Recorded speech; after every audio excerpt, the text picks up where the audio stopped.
नमस्कार, स्वागत है आपका हमारे YouTube चैनल में।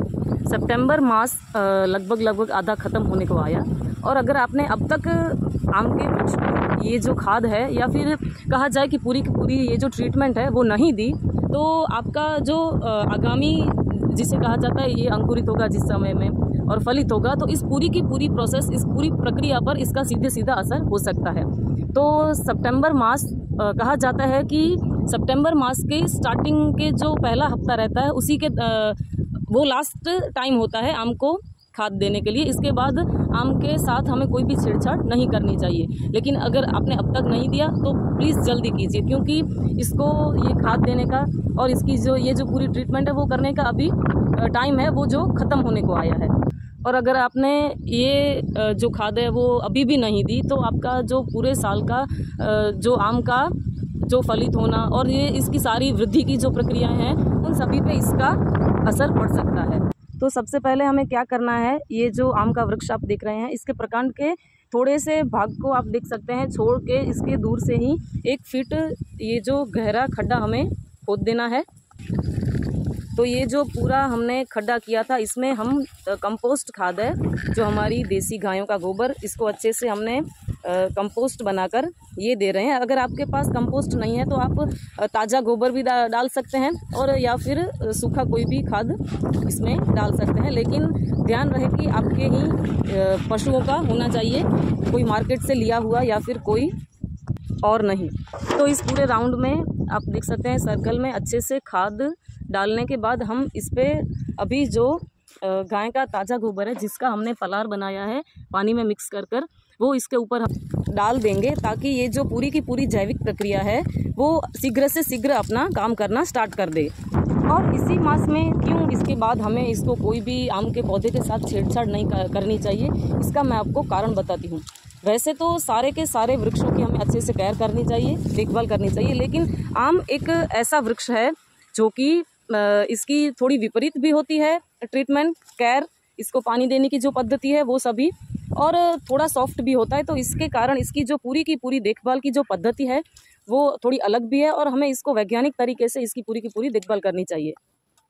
तो इस सितंबर मास जो पहला हफ्ता मैंने आपको बताया, तो इसके बाद धीरे धीरे जो आम का ये जो वृक्ष है वो अपनी वानस्पतिक वृद्धि के दौर में चला जाता है। आप देख सकते हैं हल्का सा फुटाव इस पर अभी भी देखने को मिलता है, क्योंकि सितंबर का दूसरा जो सप्ताह है वो चल रहा है।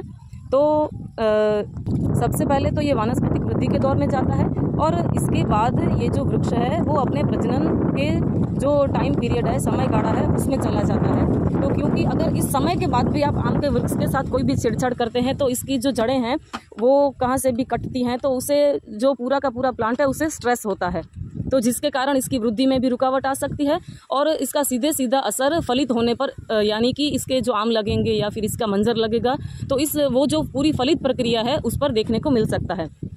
तो सबसे पहले हमने इसको जो खाद दिया था उस पर मिट्टी डालकर इसको अच्छे से कवर कर देंगे, आप देख सकते हैं। और आम का जो वृक्ष रहता है उसे सिर्फ साल में 2 ही बार हमें अच्छे से खाद और जो इसकी ट्रीटमेंट रहती है वो देना चाहिए।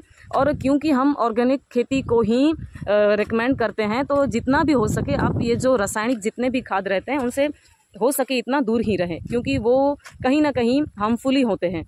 तो एक तो ये जब हम खाद दे रहे हैं वृक्ष को, ये इसका समय गाढ़ा, इसको एक बार अभी खाद दिया जाता है और दूसरी बार जबकि आम अच्छे से अंकुरित हो जाए और इसके जो फल रहते हैं आम के वो हल्के हल्के बेर जैसे जब हो जाएं तब दूसरी बार इसे हम खाद दे सकते हैं। तो इसके जो 2 टाइम है तभी इसको खाद देने का सही समय है वैज्ञानिक तौर पर।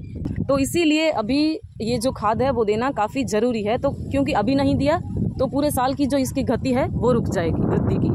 और दूसरी जो महत्वपूर्ण बात है वो ये है कि आम का जो वृक्ष रहता है इसका प्रकांड का हिस्सा वो हर साल थोड़ा यहाँ से जो ज़मीन है वो गहरी होती जाती है। तो इसीलिए साल में 1 या 2 बार हमें इसके जो प्रकांड का हिस्सा है वहाँ पर अच्छे से कांपरी मिट्टी देनी चाहिए, ताकि ये जो वृक्ष है उसकी जड़ें हैं वो सूखे ना और अच्छे से ग्रो करना स्टार्ट कर दे।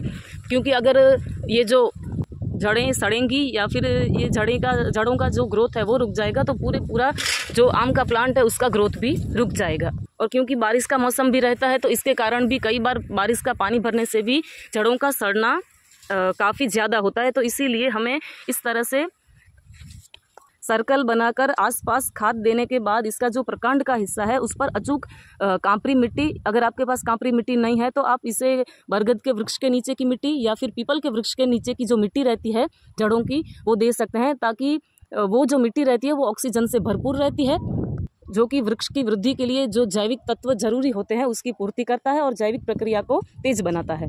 और आम के वृक्ष को जो पानी देने की पद्धति रहती है वो भी काफ़ी अलग रहती है दूसरे वृक्षों के मुकाबले में। तो अगर उस पर भी आप वीडियो चाहते हैं तो प्लीज़ हमें कमेंट करें, ताकि हम वो भी आपके लिए बना सकें, क्योंकि अभी वीडियो बहुत लंबा हो जाएगा। और आज की ये वीडियो आपको कैसी लगी प्लीज़ हमें बताएं, कमेंट करें।